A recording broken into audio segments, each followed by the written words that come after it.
Chapter 47. "I have been thinking it over again, Elizabeth," said her uncle as they drove from the town, "and really, upon serious consideration, I am much more inclined than I was to judge as your eldest sister does on the matter. It appears to me so very unlikely that any young man should form such a design against a girl who is by no means unprotected or friendless, and who is actually staying in his colonel's family, that I am strongly inclined to hope the best. Could he expect that her friends would not step forward? Could he expect to be noticed again by the regiment after such an affront to Colonel Forster? His temptation is not adequate to the risk." "Do you really think so?" cried Elizabeth, brightening up for a moment. "Upon my word," said Mrs. Gardiner, "I begin to be of your uncle's opinion. It is really too great a violation of decency, honour, and interest for him to be guilty of. I cannot think so very ill of Wickham.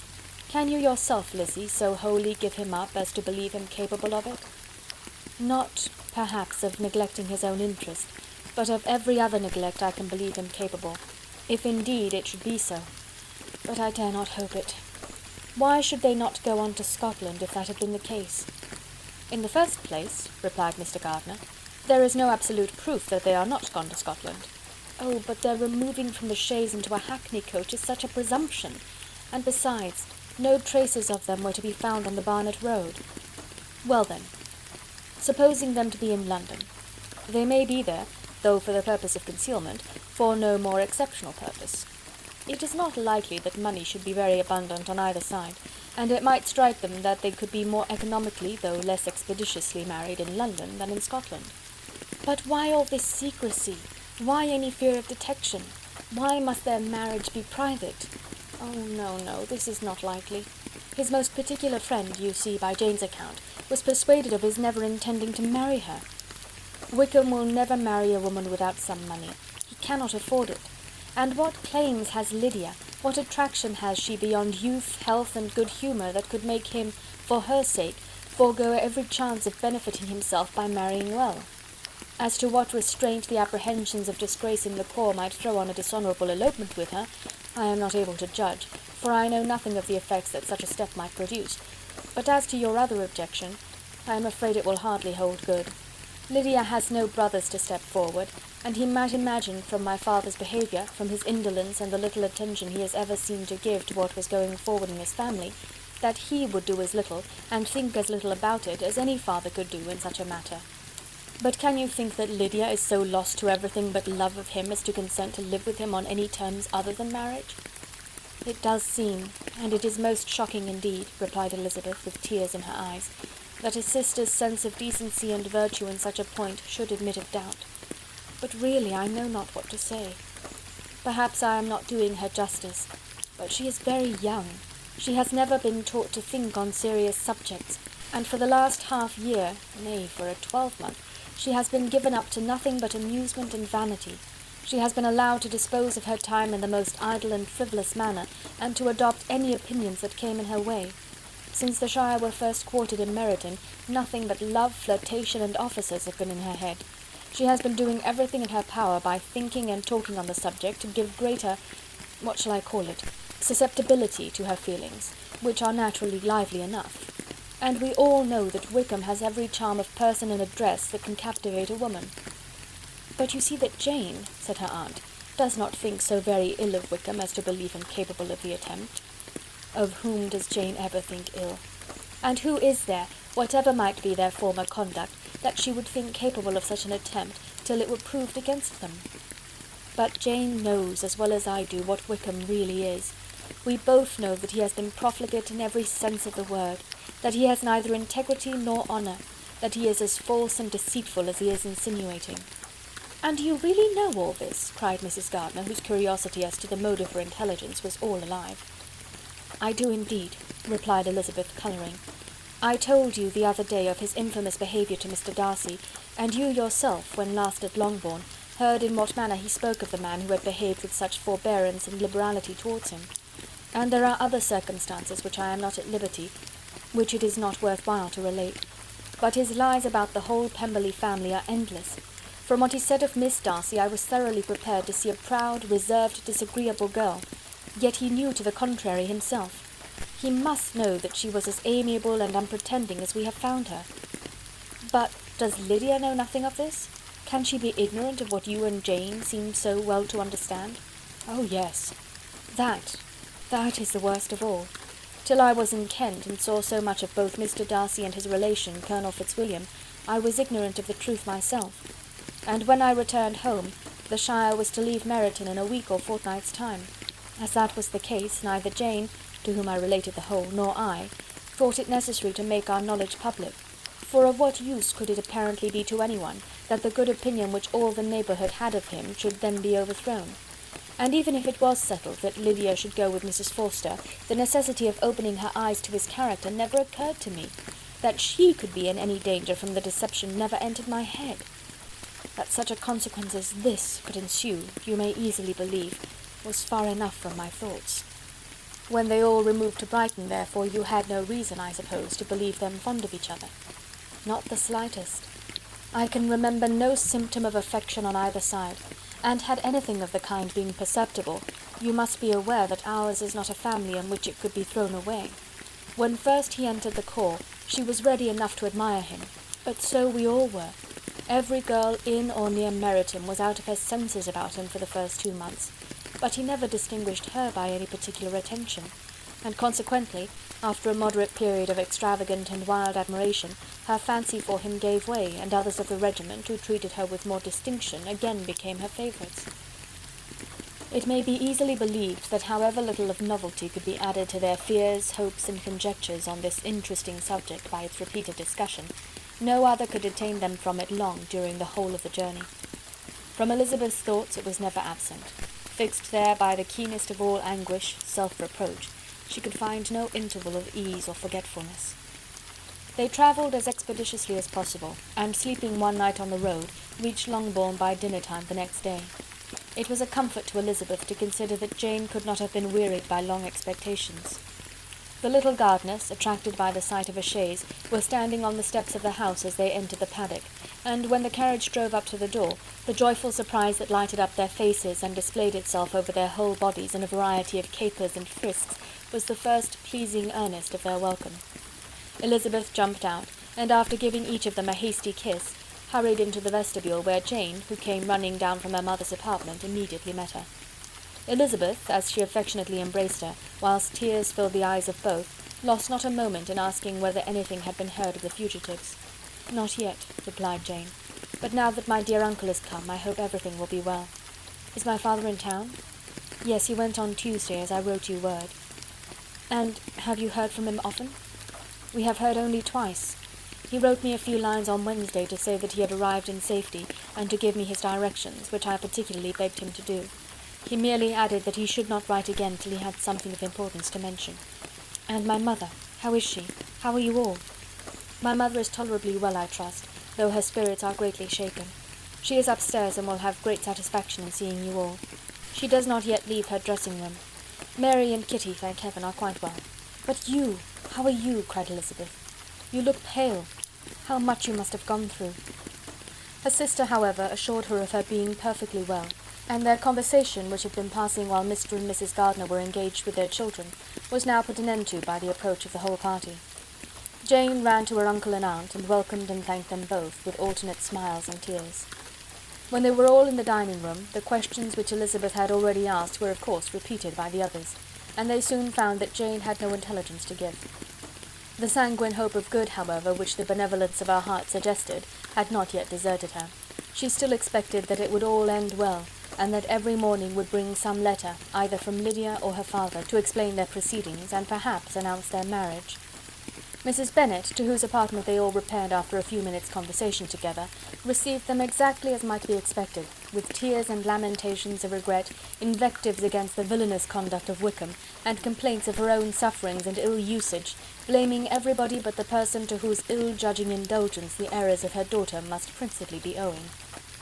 "If I had been able," said she, "to carry my point in going to Brighton with all my family, this would not have happened. But poor dear Lydia had nobody to take care of her. Why did the Forsters ever let her go out of their sight? I am sure there was some great neglect or other on their side, for she is not the kind of girl to do such a thing if she had been well looked after. I always thought they were unfit to have the charge of her, but I was overruled, as I always am." poor dear child! And now here's Mr. Bennet gone away, and I know he will fight Wickham, wherever he meets him, and then he will be killed, and what is to become of us all? The Collinses will turn us out before he is cold in his grave, and if you are not kind to us, brother, I do not know what we shall do." They all exclaimed against such terrific ideas, and Mr. Gardiner, after general assurances of his affection for her and all her family, told her that he meant to be in London the very next day, and would assist Mr. Bennet in every endeavour for recovering Lydia. "Do not give way to useless alarm," added he. "Though it is right to be prepared for the worst, there is no occasion to look on it as certain. It is not quite a week since they left Brighton. In a few days more we may gain some news of them. Until we know that they are not married and have no design of marrying, do not let us give the matter over as lost.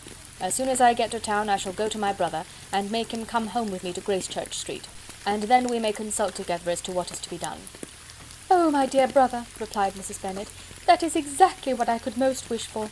And now do, when you get to town, find them out, wherever they may be, and if they are not married already, make them marry. And as for wedding clothes, do not let them wait for that, but tell Lydia she shall have as much money as she chooses to buy them, after they are married. And above all, keep Mr. Bennet from fighting. Tell him what a dreadful state I am in, that I am frighted out of my wits, and have such tremblings, such flutterings all over me, such spasms in my side, and pains in my head, and such beatings at heart, that I can get no rest by night nor by day. And tell my dear Lydia not to give any directions about her clothes till she has seen me, for she does not know which are the best warehouses. Oh, brother, how kind you are! I know you will contrive it all." But Mr. Gardiner, though he assured her again of his earnest endeavours in the cause, could not avoid recommending moderation to her, as well in her hopes as her fear. And after talking with her in this manner till dinner was on the table, they all left her to vent her feelings on the housekeeper, who attended in the absence of her daughters. Though her brother and sister were persuaded that there was no real occasion for such a seclusion from the family, they did not attempt to oppose it, for they knew that she had not prudence enough to hold her tongue before the servants while they waited at table, and judged it better that one only of the household, and the one whom they could most trust, should comprehend all her fears and solicitude on the subject. In the dining-room they were soon joined by Mary and Kitty, who had been too busily engaged in their separate apartments to make their appearance before. One came from her books, and the other from her toilette. The faces of both, however, were tolerably calm, and no change was visible in either, except that the loss of her favourite sister, or the anger which she had herself incurred in this business, had given more of fretfulness than usual to the accents of Kitty. As for Mary, she was mistress enough of herself to whisper to Elizabeth, with a countenance of grave reflection, soon after they were seated at table, "This is a most unfortunate affair, and will probably be much talked of. But we must stem the tide of malice, and pour into the wounded bosoms of each other the balm of sisterly consolation." Then, perceiving in Elizabeth no inclination of replying, she added, "Unhappy as the event must be for Lydia, we may draw from it this useful lesson, that loss of virtue in a female is irretrievable, that one false step involves her in endless ruin, that her reputation is no less brittle than it is beautiful, and that she cannot be too much guarded in her behaviour towards the undeserving of the other sex." Elizabeth lifted up her eyes in amazement, but was too much oppressed to make any reply. Mary, however, continued to console herself with such kind of moral extractions from the evil before them. In the afternoon the two elder Miss Bennets were able to be for half an hour by themselves, and Elizabeth instantly availed herself of the opportunity of making any inquiries which Jane was equally eager to satisfy. After joining in general lamentations over the dreadful sequel of this event, which Elizabeth considered as all but certain, and Miss Bennet could not assert to be wholly impossible, the former continued the subject by saying, "But tell me all and everything about it which I have not already heard. Give me further particulars. What did Colonel Forster say? Had they no apprehension of anything before the elopement took place?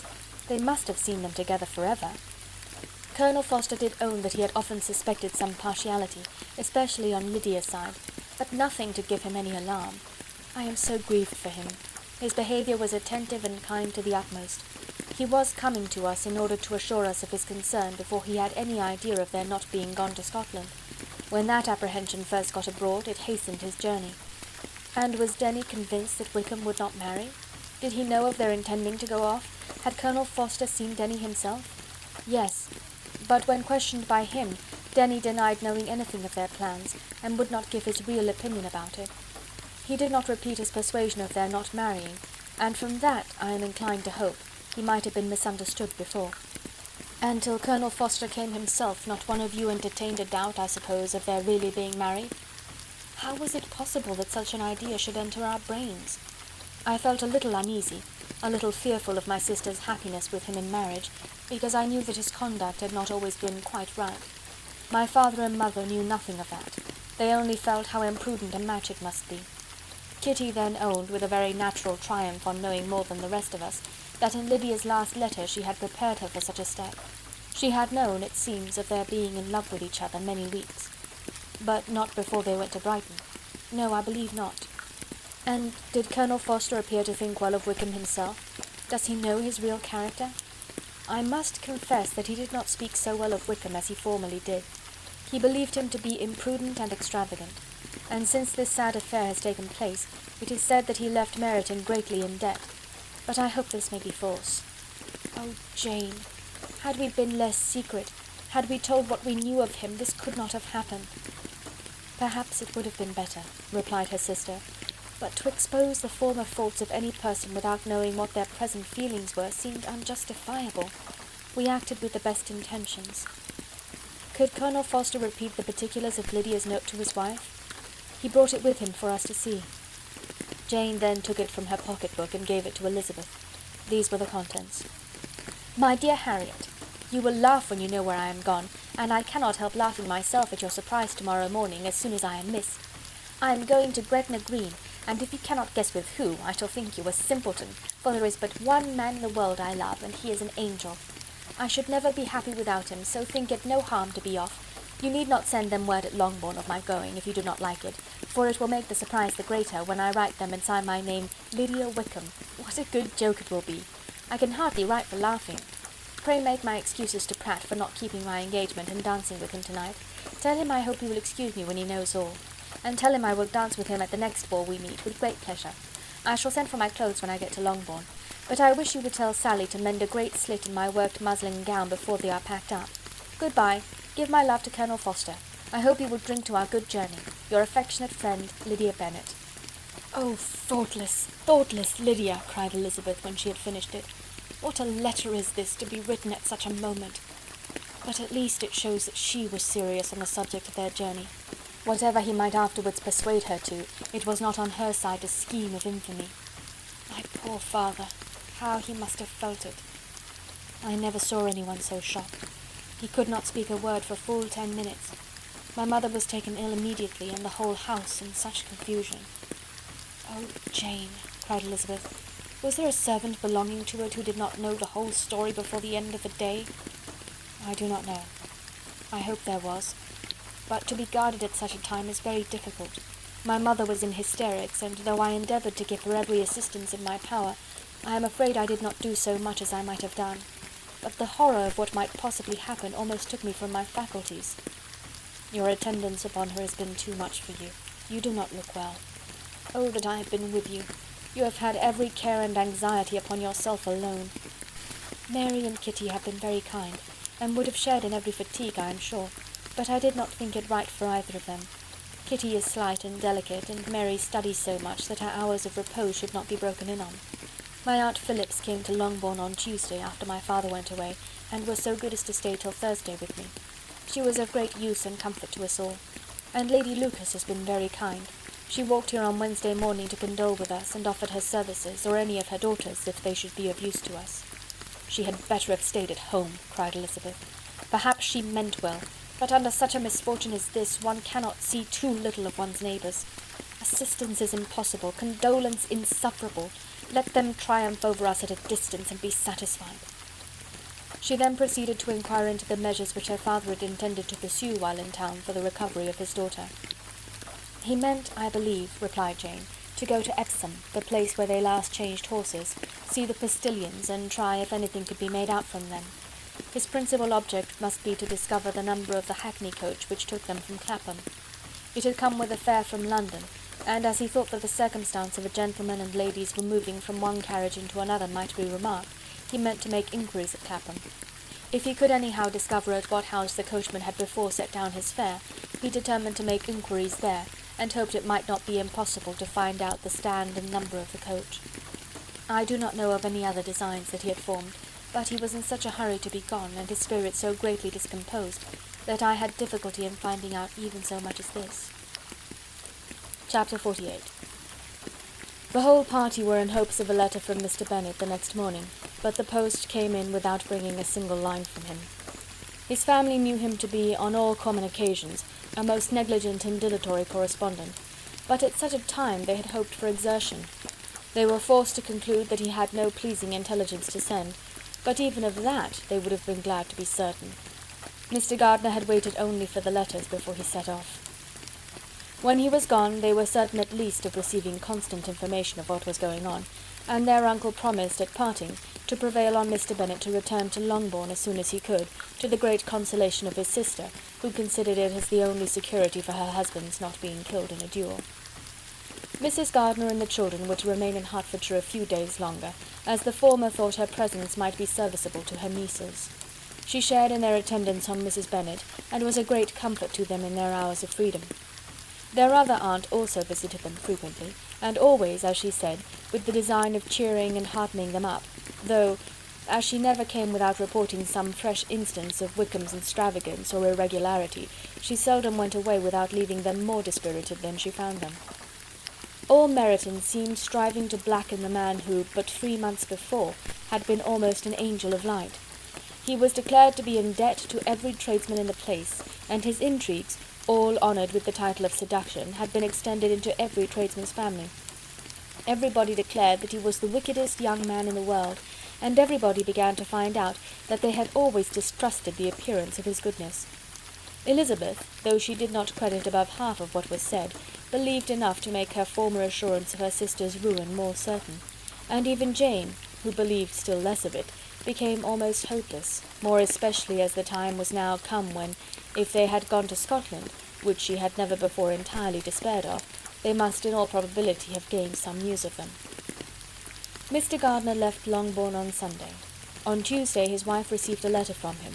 It told them that, on his arrival, he had immediately found out his brother, and persuaded him to come to Gracechurch Street; that Mr. Bennet had been to Epsom and Clapham before his arrival, but without gaining any satisfactory information, and that he was now determined to inquire at all the principal hotels in town, as Mr. Bennet thought it possible they might have gone to one of them on their first coming to London, before they procured lodgings.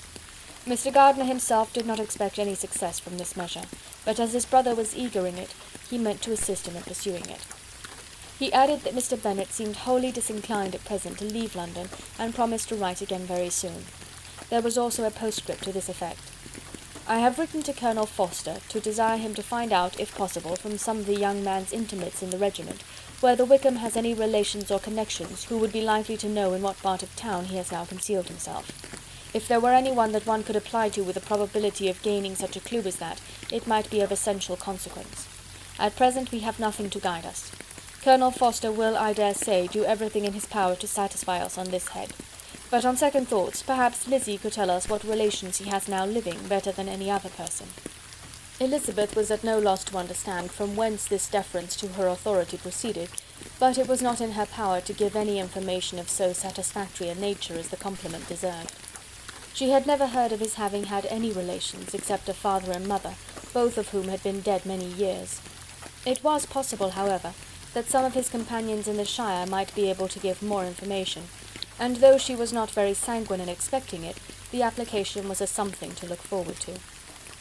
Every day at Longbourn was now a day of anxiety, but the most anxious part of each was when the post was expected.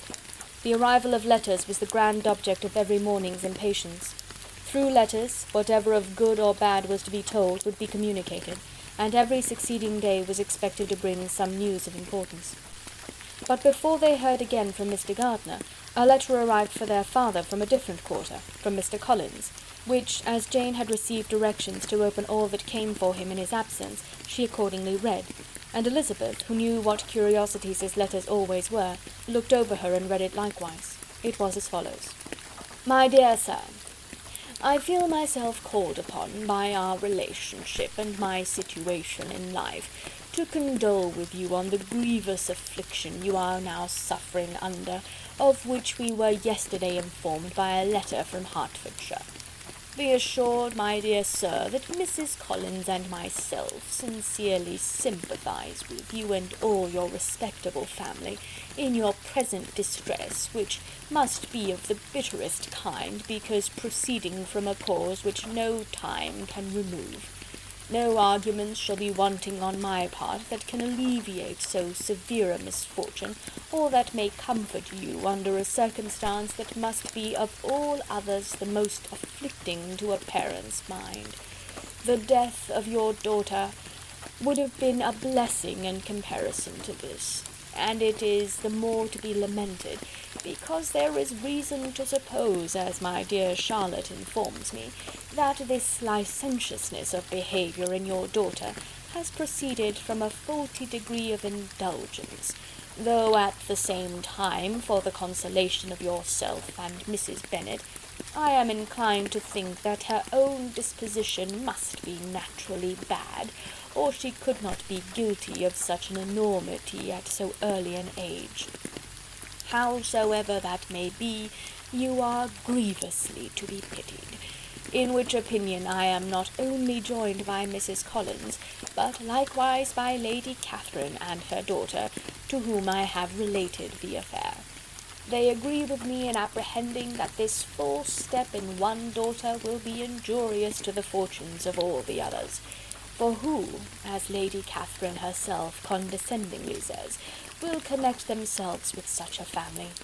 And this consideration leads me moreover to reflect, with augmented satisfaction, on a certain event of last November, for had it been otherwise, I must have been involved in all your sorrow and disgrace. Let me then advise you, dear sir, to console yourself as much as possible, to throw off your unworthy child from your affection for ever, and leave her to reap the fruits of her own heinous offence. I am, dear sir, etc., etc. Mr. Gardiner did not write again till he had received an answer from Colonel Forster, and then he had nothing of a pleasant nature to send. It was not known that Wickham had a single relationship with whom he kept up any connection, and it was certain that he had no near one living. His former acquaintances had been numerous, but since he had been in the militia it did not appear that he was on terms of particular friendship with any of them. There was no one, therefore, who could be pointed out as likely to give any news of him, and in the wretched state of his own finances there was a very powerful motive for secrecy, in addition to his fear of discovery by Lydia's relations, for it had just transpired that he had left gaming debts behind him to a very considerable amount. Colonel Forster believed that more than £1,000 would be necessary to clear his expenses at Brighton. He owed a good deal in town, but his debts of honour were still more formidable. Mr. Gardiner did not attempt to conceal these particulars from the Longbourn family. Jane heard them with horror. "A gamester!" she cried. "This is wholly unexpected. I had not an idea of it." Mr. Gardiner added in his letter that they might expect to see their father at home on the following day, which was Saturday. Rendered spiritless by the ill success of all their endeavours, he had yielded to his brother-in-law's entreaty that he would return to his family, and leave it to him to do whatever occasion might suggest to be advisable for continuing their pursuit. When Mrs. Bennet was told of this, she did not express so much satisfaction as her children expected, considering what her anxiety for his life had been before. "What! Is he coming home, and without poor Lydia?" she cried. "Sure he will not leave London before he has found them. Who is to fight Wickham and make him marry her if he comes away?" As Mrs. Gardiner began to wish to be at home, it was settled that she and the children should go to London at the same time that Mr. Bennet came from it. The coach, therefore, took them the first stage of their journey, and brought its master back to Longbourn. Mrs. Gardiner went away in all the perplexity about Elizabeth and her Derbyshire friend that had attended her from that part of the world. His name had never been voluntarily mentioned before them by her niece, and the kind of half-expectation which Mrs. Gardiner had formed of their being followed by a letter from him had ended in nothing. Elizabeth had received none since her return that could come from Pemberley. The present unhappy state of the family rendered any other excuse for the lowness of her spirits unnecessary. Nothing, therefore, could be fairly conjectured from that, though Elizabeth, who was by this time tolerably well acquainted with her own feelings, was perfectly aware that, had she known nothing of Darcy, she would have borne the dread of Lydia's infamy somewhat better. It would have spared her, she thought, one sleepless night out of 2. When Mr. Bennet arrived, he had all the appearance of his usual philosophic composure. He said as little as he had ever been in the habit of saying, made no mention of the business that had taken him away, and it was some time before his daughters had courage to speak of it. It was not till the afternoon, when he had joined them at tea, that Elizabeth ventured to introduce the subject, and then, on her briefly expressing her sorrow for what he must have endured, he replied, "Say nothing of that. Who should suffer but myself? It has been my own doing, and I ought to feel it." "You must not be too severe upon yourself," replied Elizabeth. "You may well warn me against such an evil. Human nature is so prone to fall into it. No, Lizzie, let me once in my life feel how much I have been to blame. I am not afraid of being overpowered by the impression. It will pass away soon enough." "Do you suppose them to be in London?" "Yes. Where else can they be so well concealed?" "And Lydia used to want to go to London," added Kitty. "She is happy then," said her father dryly, "and her residence there will probably be of some duration." Then, after a short silence, he continued, "Lizzie, I bear you no ill will for being justified in your advice to me last May, which, considering the event, shows some greatness of mind." They were interrupted by Miss Bennet, who came to fetch her mother's tea. "This is a parade," he cried, "which does one good. It gives such an elegance to misfortune. Another day I will do the same. I will sit in my library, in my nightcap and powdering gown, and give as much trouble as I can, or perhaps I may defer it till Kitty runs away." "I am not going to run away, papa," said Kitty fretfully. "If I should ever go to Brighton, I would behave better than Lydia." "You go to Brighton? I would not trust you so near it as Eastbourne for £50. No, Kitty, I have at last learnt to be cautious, and you will feel the effects of it. No officer is ever to enter into my house again, nor even to pass through the village. Balls will be absolutely prohibited, unless you stand up with one of your sisters, and you are never to stir out of doors till you can prove that you have spent 10 minutes of every day in a rational manner." Kitty, who took all these threats in a serious light, began to cry. "Well, well," said he, "do not make yourself unhappy. If you are a good girl for the next 10 years, I will take you to a review at the end of them."